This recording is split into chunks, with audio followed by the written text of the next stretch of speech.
পালোয়ান ভাইরা, তোমরা দুজনে এই আস্তাবল থেকে তোমাদের পছন্দের দুটি ঘোড়া বেছে নাও। তোমাদের দুজনের ঘোড়া দৌড় প্রতিযোগিতা হবে। বেশ সেনাপতি, প্রস্তুত। এই ঘোড়াটি আমার। আমি এই কালোটিকে নিলাম।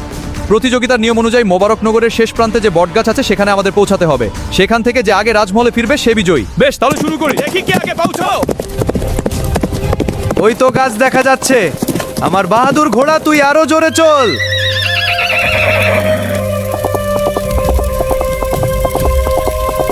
বটগাছ তলায় তো পৌঁছে গেছি, চলো এবার রাজমহলে ফেরা যাক।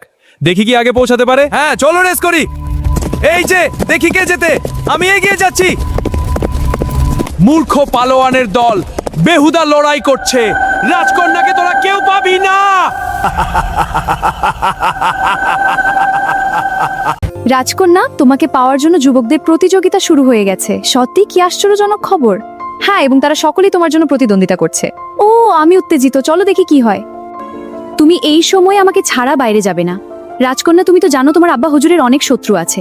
তোমাকে সাবধানে থাকতে হবে। হ্যাঁ, আমি বুঝেছি। তুমি সবসময় আমার পাশে থাকো।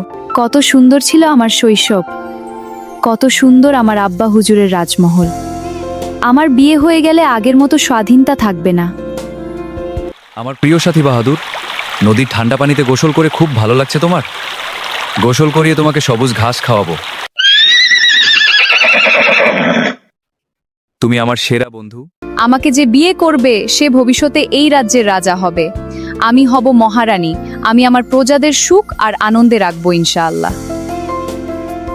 আমি রাজকন্যাকে নিয়ে গেলাম। ছাড়ো আমাকে। কেউ তাকে খোঁজার চেষ্টা করো না। রাজকন্যা আমার। না, কেউ বাঁচাও।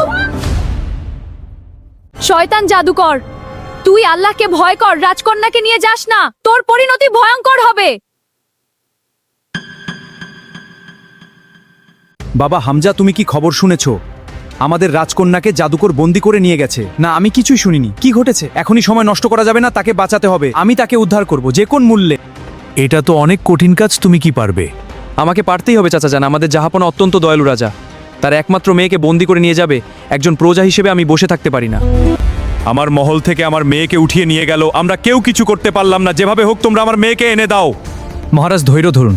একটা ব্যবস্থা হবে ইনশাল্লাহ। এনে দাও তাকে। মহারাজ, এখন আমাদের নীলপরীর সাহায্য নিয়ে খুব জরুরি। সেই বলতে পারবে জাদুকর সাম্বা রাজকন্যাকে কোথায় নিয়ে রেখেছে। হ্যাঁ, তুমি ঠিক বলছো। তাড়াতাড়ি নীলপরীতে ডেকে আনো। এক বিন্দু সময় নষ্ট করা ঠিক হবে না। জি মহারাজ, এখনই ব্যবস্থা করছি। আমরা চললাম মহারাজ। যাও, দেরি করো না। মহারাজ, আমি আমার জাদুর আয়নায় দেখেছি জাদুকর সাম্বা রাজকন্যাকে নিয়ে চিম্বুক পাহাড়ে তার কালো প্রাসাদে নিয়ে রেখেছে। এ কি সর্বনাশ! আমরা কি করব? মহারাজ, আমাদের তাকে উদ্ধার করতে হবে। আমি প্রস্তুত, চলুন আমরা যাই। মহারাজ শান্ত হন। যে কেউ সেখানে যেতে পারে না। 30 বছরের নিচে কোনো শক্তিশালী ইমানদার যুবক আপনার খুঁজে বের করুন। কিন্তু কিভাবে আমরা জানবো কে উপযুক্ত? আমি আমার মায়া শক্তি দিয়ে তাদের পরীক্ষা করব। আমি বলে দিতে পারবো কে সেখানে যেতে পারে। ঠিক আছে। পালোয়ান ভাইয়েরা, তোমাদেরকে এখন অন্দরমহলে যেতে হবে। সেখানে নিয়ে পড়ি তার মায়া শক্তি দিয়ে তোমাদের ঈমান কতটা মজবুত সেটা পরীক্ষা করবে। সেনাপতি সাহেব, অন্দরমহলে যাওয়ার আগে আমরা নিজের একটু আলোচনা করতে চাই। বেশ, বলো কি আলোচনা করতে চাও? হ্যাঁ, আমরা সবাই মিলে একটু কথা বলি। এখানে আমরা শক্তি পরীক্ষা দিতে এসেছি, ইমানের পরীক্ষা না। তুমি তো জানো আমার একটু বাইজি ঘরে যাওয়ার অভ্যাস আছে। মাঝে মাঝে 2-1 বোতল শরাব পান করি। তুমি ঠিকই বলেছো। আমিও মাঝে মাঝে বাইজি ঘরে মধুবালার নাচ দেখতে যাই। ইমানে পরীক্ষা নিলে আমার তো পেছনে বাসাতে হারিকেন হয়ে যাবে। এ পরীক্ষা আমরা দিতে পারবো না। সেনাপতি সাহেব, আমাদের ক্ষমা করুন। আমরা এই পরীক্ষা দিতে পারবো না। আমরা খবর পেয়েছি জাদুকরের হাত থেকে রাজকন্যা উদ্ধারে আমাদেরকে পাঠাবেন, কিন্তু আমরা জানি ওখান থেকে ফিরে আসা সম্ভব না। এ কি কথা? তোমরা কাপুরুষ। মহারাজ, খুবই চিন্তার বিষয়। এখনো কোনো ইমানদার সাহসী যুবক খুঁজে পেলাম না। তাহলে কি হবে এখন? আমার মেয়েটাকে কি উদ্ধার করতে পারবো না?